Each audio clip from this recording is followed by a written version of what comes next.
Buried under the plains of present-day Pakistan lies a city older than Rome by 2,000 years.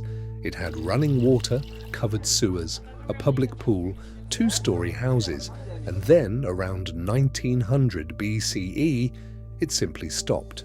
No war, no fire, no explanation. This is Mohenjo Daro, and almost everything about it still surprises us. By 2600 BCE, the Indus Valley civilization was the largest urban culture on Earth, stretching across more than 1 million square kilometers of what is now Pakistan and northwest India. Mohenjo Daro was its crown, a planned city. Grid streets, standardized bricks fired in kilns, wide roads with narrower lanes branching off them like veins. Every house connected to a covered drainage system, manholes for inspection, bathrooms on the second floor. The city had an estimated 700 wells.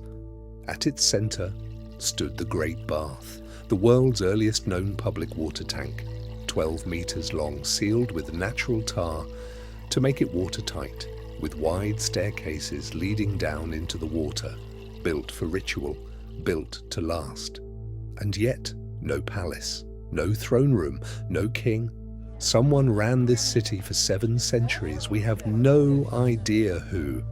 The civilization left behind thousands of carved seals, animals, symbols, a written script. It has never been deciphered. We can measure their bricks, trace their drains, stand in their streets, but we cannot read a single word they wrote. Around 1900 BCE, something began to break down. The drains stopped being maintained, older ruins were built over. The careful order that had held for centuries began to slip. Several forces hit at once. The monsoons weakened. The Indus River shifted course, flooding the city in layers of silt.